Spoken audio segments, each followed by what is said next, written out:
Welcome to Future Focus, the NextGEN OD Canada podcast, your go-to source for insights and inspiration as you navigate your optometry journey. Whether you're a student or a recent graduate in your first few years of practice, we're here to help explore the topics that matter: career paths, job opportunities, board preparation, and more. Each month, we'll bring you expert guests and practical tips to help you thrive in the world of optometry. And we'd like to thank our exclusive sponsor, I Recommend. I Recommend is a dynamic network of independent optometrists committed to delivering personalized, comprehensive eye care.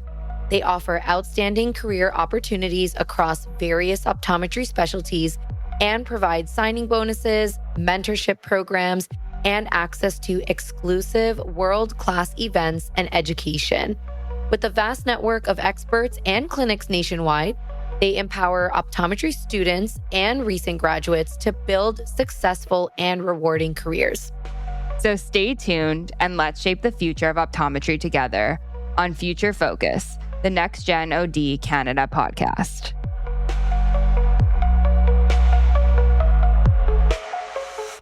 Dr. Jenny Lee, thank you so much for taking the time to come on the NextGEN podcast with us. And for all of our listeners out there, would you mind giving us an introduction about who you are and what you do? Absolutely. Thank you so much, ladies, for having me. So as Amrit kindly mentioned, I'm Dr. Jenny Lee, go by Jenny. So I am originally from Vancouver, but I went to Waterloo for optometry school. A little bit about all the things I've been up to lately. I just finished a residency. I'm a couple of months out of residency where I did Pediatrics and Vision Therapy. And luckily, I actually got to stay at my alma mater school, Waterloo, to do that residency. And I did a little bit of private practice in the school as well. Happy to chat about that later. And then I stayed a little bit in Toronto, just doing some things here, locuming. And I finally just moved back to Vancouver. So I got the chance to go back home. I'm just 2 weeks in, 1 week into my first work week, actually back here. Wow. And then I also just got my FAAO, the fellowship with the Academy, just in November in Indianapolis. So that was super fun as well. And now I'm pretty much at that state where I am just settling back in home. I am working, trying to figure myself out still, and just settling back in. Oh, congratulations though for Thank finishing you. residency, finding a job, getting the fellowship. Yeah, I know. It's been a ride for sure. Such an overwhelming time, but such an accomplishment. I know. So, congrats. Thank you.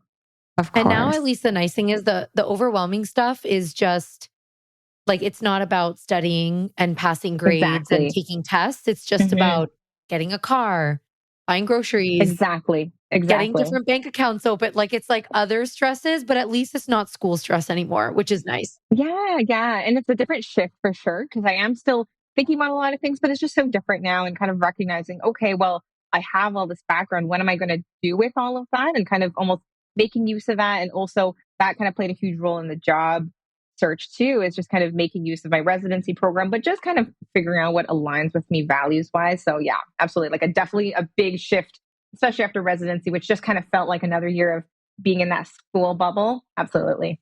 Yep. Yeah. And that's what we're going to talk about today, because as a student, it could be very confusing to, decide on whether to do a residency or not, especially right after school, or even, waiting after school to do a residency. And because you have that experience, we thought you would be the perfect person to talk to about that, to get your experience and your advice for any student who is on the fence or has no idea what a residency even means, right? This would be a great time for them to learn about what it is and if it would be beneficial for them. And why don't we start with the very beginning, Jenny? What inspired you initially to even pursue a residency after optometry school? Yeah, absolutely. So like many other students, obviously you spend some time shadowing in some clinics and things like that before you even enter school. And so that was nice, at least being at a practice where they were doing some myopia control, they were doing some ortho-K, they were doing some vision therapy as well. So that already kind of planted a seed in my head of what was going on. And just the fact that, oh yeah, there are some doctors out there who actually do a little bit more before they kind of come back and work. So definitely planted a little seed, but didn't know if I would be even doing one at that point or what I would be doing that in. And I think for the longest time during school, that was always there as a little kind of thought in the background. To be very honest, I didn't even know what I would want to pick for the longest time too. And I think I felt a little guilty at that point. I was like, oh my gosh, well, if I don't even know if there's one that I'm dead set on, should I even be picking one at this point? Or should I just graduate and worry about that later? So for me, it was really actually in fourth year with the practicums or the rotations. That was super nice. So a funny story, I was actually at one of Dr. Bilkhu's old clinics, Bolton there. And I did one of my rotations there, super excellent, got to work with doctors who were so immersed in the vision therapy space of it all and just kind of being overwhelmed as a student, right? Because in school, yeah, you get your exposures into little pieces here and there. And obviously you get your contact lens fits, your low vision, and you get a little taste of everything. But I think it's so much different seeing it back actually be implemented in a private practice and actually interact with patients who have lives changed because of that. And personally, for me, we didn't learn too much yet about vision therapy and what to kind of do with that in school. Like you get a decent baseline, but you wouldn't be as comfortable just going out of school and then just implementing a whole vision therapy program per se. So I think that was a big part where I'm like, oh yeah, there's a really big gap here for me, at least in something that I can learn. The funny story that I like to tell a lot of other students actually is I was thinking about physiotherapy school even before optometry school at the time. And so I was shadowing, working at some physiotherapy clinics. I worked at a kids physio clinic a little bit, and that was super fun to engage with little kiddos, to be doing games and activities with them. And I saw vision therapy, and it kind of reminded me of that same sort of setting where you're spending a lot more time one-on-one with a kid or an adult or whoever. You're kind of seeing them on a weekly basis. You're seeing them improve, that sort of aspect. And it really reminded me of the things that I had liked about physio, but didn't necessarily pursue. So for me, it kind of all blended together. You have a particular area where you are seeing that patient a little bit more like on a more weekly basis. You're seeing those changes. I knew I had a huge gap in my knowledge about what the heck was going on with vision therapy and binocular vision. So I was like, you know what? I'm not in a rush to really go back and start working right away. I knew I had the rest of my life to start working. So I was like, okay, I'm in a good spot. Why don't I just go for a residency? So that was really kind of the motivation at the time, just kind of wanting to have a little bit more time, learn a bit more, do something that I already thought that I might enjoy quite a bit. That's awesome. I am pretty sure that when I was in third year, you were my shadowing student, right? Yes, Which is such a small world. It is such a small world. I remember. And then I even reached out to you about board exams. I remember asking you about part one boards and things like that too. Yeah. And I remember, so Alexa was super helpful and you wrote me this whole paragraph. I had it saved.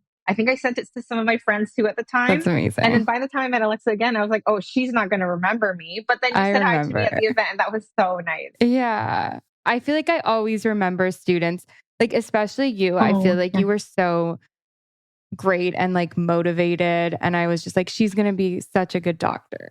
And here you are. Oh, you're so sweet. Thank you. And here you are. I remember you were actually teaching me RET again. She sat me down, Amrit, and then she said, okay, let's just go over RET and let's just do it right now. And who knew I would be doing RET all the time in residency anyway. So it kind of comes full circle, I probably also didn't really know what I was doing in third year. But I love it. I loved it at the time. She was just flexing, young student taking advantage. I was like, yeah, oh my gosh. I know my shit. Okay. Well, I feel like you kind of talked about your experience and what kind of got you into pursuing your residency. So let's jump right ahead. What criteria would you find is most important to you when you were evaluating residency programs? And did you look at other schools or were you kind of set on going to Waterloo? Yeah. So I guess obviously as a Canadian student, it was a little bit more dicey because we don't get that many opportunities in the first place. I did write American boards thinking, oh yeah, I'll apply to a bunch of schools. Afterwards, I did realize, okay, there's not that many schools I can apply to. So specifically for PEDS and VT, I had the option of going to Michigan. There was a location in Manitoba associated with Pacific, and then there was Waterloo. So really there was 3 options, still better than just one.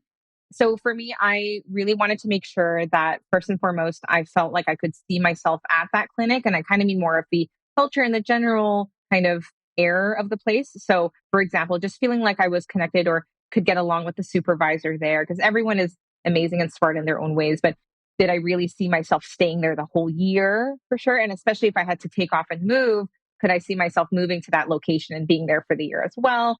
The patient base a little bit too. I remember, for example, some clinics were saying, oh, we don't really get a lot of kids with myopia, not a lot of myopia control. We do more of this, more of that. Some clinics were had more options. For example, if I was interested in TBIs and such and such. So I think Waterloo still in the end provided a really nice little mix of everything, because one thing that people sometimes have to consider with a residency is you could be in that school environment where it's really nice. There's a lot of other attendings, a lot of supervisors. There are some places where you're just in a private practice, and that might be a little bit different because then you're in more of that classical private practice setting. With my residency, I spent half the time in a private practice, half of the time at school, and then I got two different kind of viewpoints, two different kind of environments. So I just really like that. That, and it's kind of nice to continue staying where you are. You do get a little bit of that comfort zone for sure. So I think it was a bunch of different little factors of the type of environment, whether it's a school, clinic, both, the supervisors I met, and all of that kind of ended up pointing me back towards Waterloo. Awesome. Doing a residency is very daunting. Like you get very nervous. It's a scary thing for some people. So doing the residency in a location that you're already comfortable in the same school you've already been in, I'm sure that takes off a little bit of that weight and that stress. Absolutely. Yeah. Yeah, and Yeah. then you can kind of fully enjoy your residency, not questioning, whether you are going to get along with the attendees and doctors you're working with. I wanted to go back, Jenny, on one thing you said, just for people who are really questioning whether residency or not would be good for them, because it is tough. You are a student and you're struggling financially. And then, to think about one extra year of school when I could be making money. I agree with you that doing a residency is the best option for someone who wants to specialize in something, because school really does just give you a teaser of all of it, right? So you just get a little tidbit, or you just see that surface level of the iceberg for any sort of a specialty in school. If you love a certain specialty, that residency is going to show you everything underneath the water, that 90% of the iceberg that you do not see. And so I think that gap is really nice to fill with the residency in 1 year versus figuring it out along the way, just practicing in real life. Because you can still learn everything about specialties Absolutely. in Yeah. real Yeah. life, but it does take longer, takes more experience. And a residency is a great way to like pack it all in one. Yeah. And even adding on to your point, I know, so I was lucky to have three other co-residents, and just seeing their growth throughout the year too. Nearing the end of the year, I could ask my contact lens resident any sort of scleral lens question or anything like that. And she would be so confident. Like, you could just tell she knew her stuff compared to the beginning of the year. I had my disease co-resident who was also super knowledgeable about every little thing, running whatever blood work, whatever it was. So you really see that growth, not just in yourself, but the people you're doing the program with.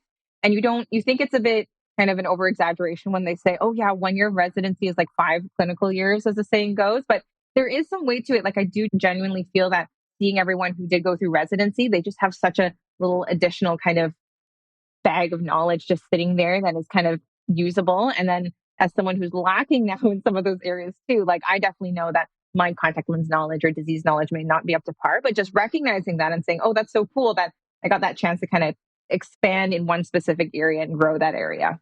Yeah, definitely.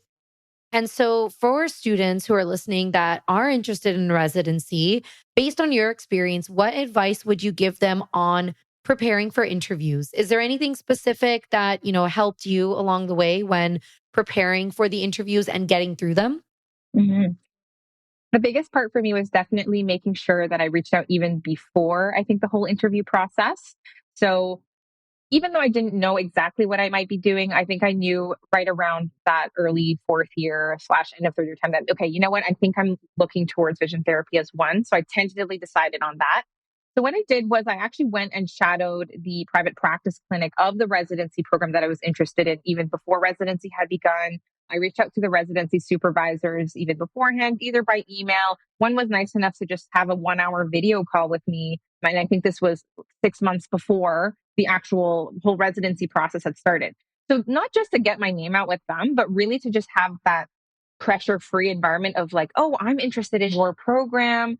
And then they would tell me, oh, like, why don't you go ahead and talk to our current resident? And then they would connect me with them. And then I would call them and just get a better idea. So I didn't feel like, okay, I was learning all about that program during the interview or during residency applications, but I kind of had the background first and then I was kind of applying to it. So I think that would just be my biggest piece of advice, is to even just start before if you can, or even just, before the interview, just reach out and say hi and just have a quick chat. So at least you get to familiarize yourself with them and not feel like, oh my gosh, this is the first time ever meeting you. I don't know anything about you, and just kind of starting off as strangers. For the interview itself, I honestly was just really lucky in that I got to chat with a lot of people who had done particular residency programs that I was interested in. So I did ask them a little bit of, oh, hey, how did the interview go? And just kind of little tidbits here and there. I was worried a lot about little technical things like, oh my gosh, what if they're going to ask me about a specific thing? Or did I do enough volunteer work? Or did I have enough things on my resume? But I think at the end of the day, just showing that passion and just showing that initiative in the past really kind of just spoke for me. So by the time I got to the interview, it was less about specifics that I said in the interview, but more just showing my passion from everything that I had done before. Yeah, awesome. That actually really resonates with, what was it, Alexa? Episode 2. We talked about tips for just general interviews and like applying for jobs coming out of school. That's a great one, doing like a video call or emailing them ahead of time, because Alexa and I made that point too, that as an employer or an attendee, figuring out what applicant you're choosing for your program, everyone is just a piece of paper, right? Initially, everyone is just a piece of paper. It's your grades, it's your extracurriculars. But when you start to meet people face to face and talk with them, that can sometimes be a big determining factor for who they want to accept. And if you put yourself out there 6 months before even applying, I feel that there's a much higher chance you'd get accepted, because again, those doctors are now familiar with you and they know your personality and the vibe that you give. And if they hit it off really well with you, then anything that's on the paper is actually a bonus, right? So yeah, it's a great advice. Yeah. And I think you can come from the other side too and say, like, you got to see the doctors you would be working with.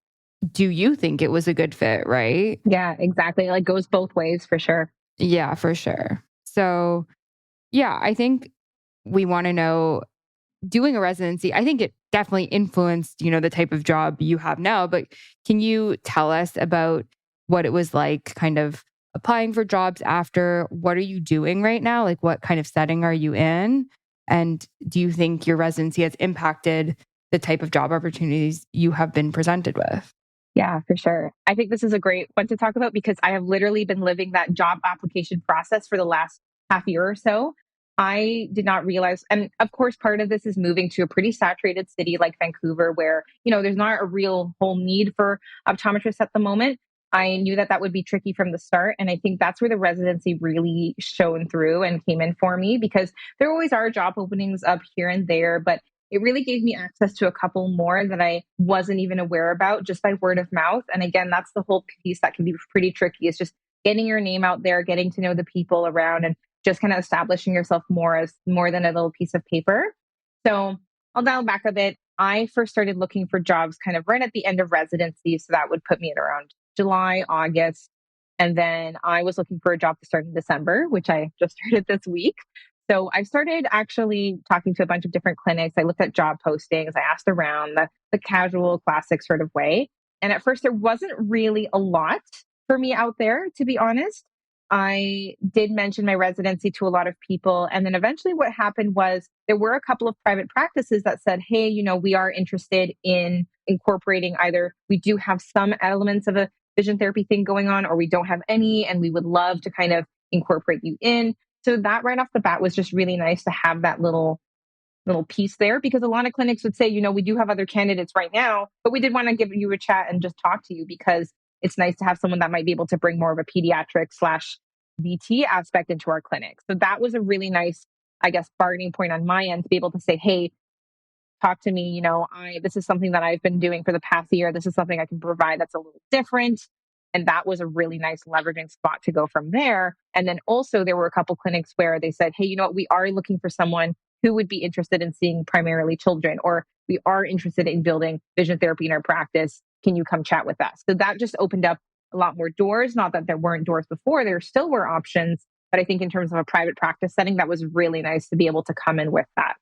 In the end, what I decided, more so just for my own comfort zone, is that I signed on with more of a classic corporate side-by-side location for half the week. And then now I'm working also at a private practice that does vision therapy already for the other half of the week. And I was really lucky for both spots. One of them was just needing a doctor. The private practice also needed an associate, didn't have someone full time there pretty much doing BV, but had the vision therapist there already. So it was a really nice kind of way for me to really slip in. So it was actually nice that I got to like find my niche right away and not even have to kind of start vision therapy from scratch either, because that was a whole thing on itself too. And I actually had reached out to Amrit being like, oh my gosh, I need some advice. Please help me. So yeah, absolutely. Oh, I'm glad it all worked out because Yeah. I mean, it was a good problem to have. She had a lot of options. So it's, and I think that's the one thing, even though I was a student a while back now, it's on everyone's mind, right? Like, am I going to get a job when I get out of here? Where am I going to find a job? Everything's saturated. It's not. Yeah. And, we're in Toronto, you're in Vancouver. Yes. There's Yeah. tons of ODs, and there are still ODs looking for associate docs. And yeah, residency, I think, again, for docs that are looking for associates, even if your residency does not apply to their practice, I think when you have a residency on your resume, it shows that you did go above and beyond. You did continuing education. You got all of this extra experience in general. And so your level of patient care might work really great for that practice, even if they don't offer vision therapy yet.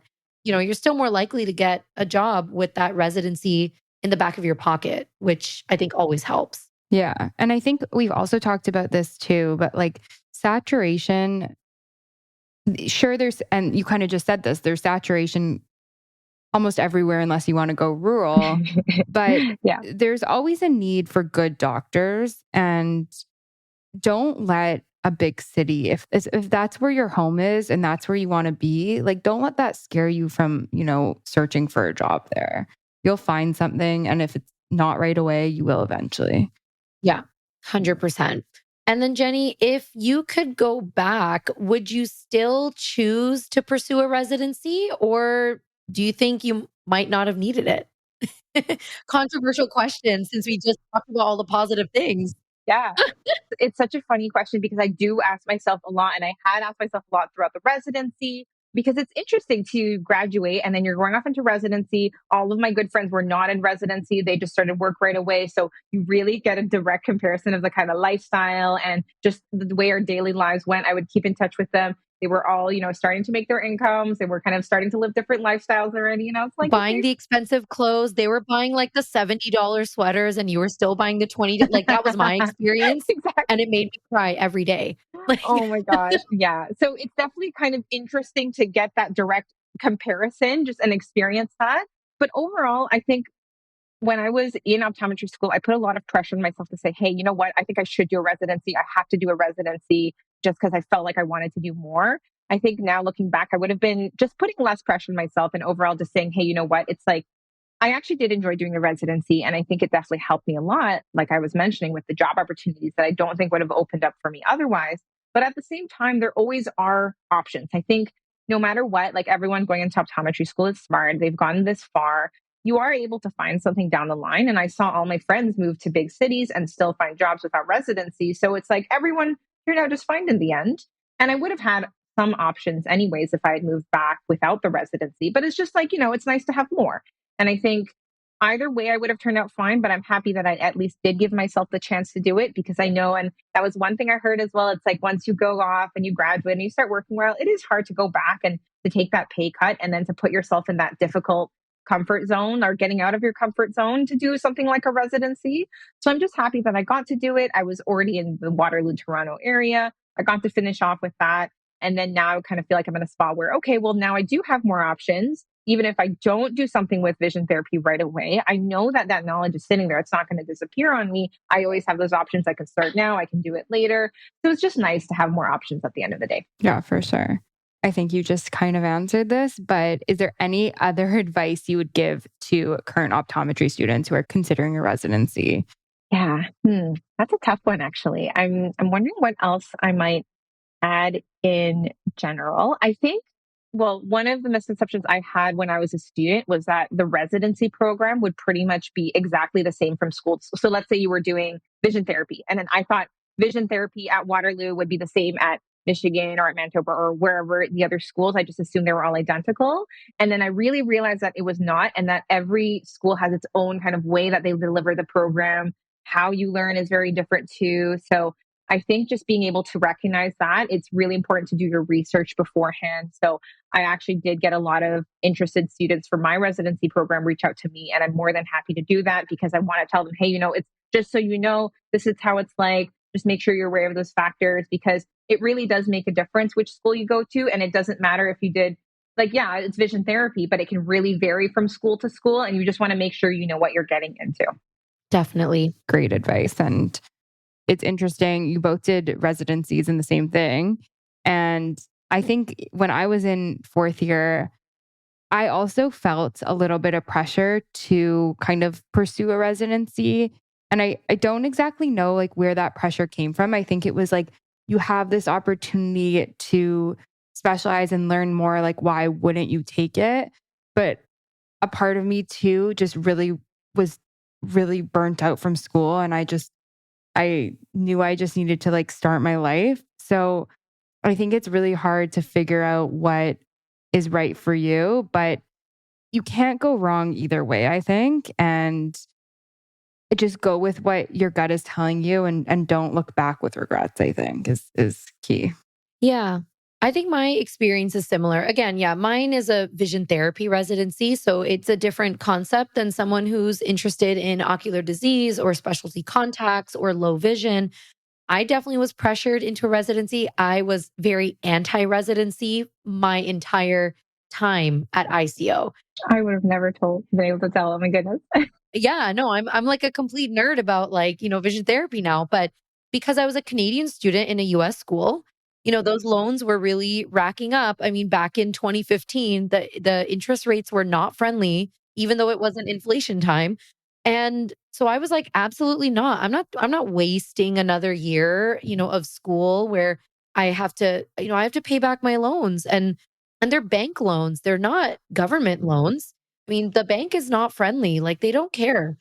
So I was definitely thankfully pressured into a residency because when I talked to some attending docs about vision therapy, every single vision therapy doctor that I spoke with at ICO said, if you want to do vision therapy, you have to do a residency. Like you will learn slowly if you're in a private practice setting or like out in the real world. You'll still be able to learn and get experience, but it will take years. And in a residency, you are packing everything into 1 year where you are doing your specialty full time 5 days a week for 40 hours. Even if you work as an associate at a private practice setting with that specialty, it's very less likely you're going to be in that specialty full time, right? Because you'll still do primary care and emergencies and all those other things. And that's where I felt like I had to do it, which was fine. And then I did it and I had a great time and I would never revert that decision. It was the best thing because now coming out of it and I am 4 years out of residency, I'm still learning a lot about vision therapy. That's different than my residency, but at least I have all that residency knowledge that has gotten me to kind of where I am today. And I would not have gained that much experience in 5 years of practicing out of school. That's my advice. It does suck to think as a student that a residency would hold you back financially a little bit because it is tough. It is tough to take that hit. But I think just timeline wise, you'll learn so much in 1 year that you'll save a few years down the road of experiencing that and gaining that knowledge. So that's why I loved it. And I'm sure the other like specialty contacts, low vision, ocular disease, God, I'm probably missing something else and I feel bad. Like specialty peds, like just pediatrics, all those sorts of specialties. Yeah, you would learn so much in that 1 year of residency. If you want your career to, go down a specific path, or if you're trying to get a certain type of job, I think a residency would really give you that extra push to achieve what you want to achieve. Yeah. All right. Thank you so much, Jenny, for sharing your experience. Yeah, I'm sure that your experience will definitely help a lot of people choose a residency or now hear all this and say, yeah, nope, not at all. Yes, exactly. Either way, or they're not going wrong. Either way. Good. Yeah. Yeah. You're all going to be just fine. I'd love to hear that. Needed to hear that more. How can anyone listening reach out to you if they have any questions or if they want more of your advice? How can they reach out to you? Yeah, more than welcome to have any, like you can message me on Instagram, Dr. Jenny Lee, I believe on Instagram. Oh my gosh, I'm forgetting my own handle now. Yes, I believe it's Dr. Jenny Lee. Feel free to message me. I usually reply pretty often. I check it pretty often and I love to chat. So more than welcome to ask me about how my residency went, how I struggled and where I am now. So yeah, would love to talk. Awesome. Awesome. Thank you. Yeah, thank you guys so much for having me. We hope you enjoyed this episode. Amrit and I wanted to thank you so much for tuning into the past 4 episodes. This is our 4-part series, all for you guys. And we want to hear your feedback, whether you want to hear more. And you can let us know on Instagram. You can DM us at NextGen OD or our personal accounts, Dr. Alexa Hecht. And mine is Dr.Amrit Bilkhu. And yeah, definitely give us a DM. Let us know if you enjoyed the podcast. I think it's great that we have content that is geared just for students. We have a lot of ideas planned, talking about tips on studying for boards, how to get through clinicals, how to get through any sort of assignments, and then just how to get your life started with more financial tips. We have tons of things planned for you guys, but without your support and without knowing, if you guys enjoyed it, then we may not be here for 2025. So it all depends on if you guys want more. And yeah, let us know, leave comments, let NextGen OD know how much you enjoyed it. And we hope to see you guys in 2025. Yeah. And please rate and review on whatever podcast platform you listen to. We really appreciate the support. Thank you guys. All right. And you guys all have a happy holidays. Thanks for tuning in to this episode of Future Focus, the NextGen OD Canada podcast. You can find us on all major podcast platforms, including Apple Podcasts, Spotify, and Google Podcasts. For episode summaries and more resources, visit us at icarebusiness.ca. Be sure to follow NextGen OD on Instagram, Facebook, and LinkedIn for updates, news, and more insights into the world of optometry. We'd like to give a special thanks once again to our episode sponsor, I Recommend, for supporting this podcast and the next generation of optometrists across Canada. Until next time, stay focused on your future.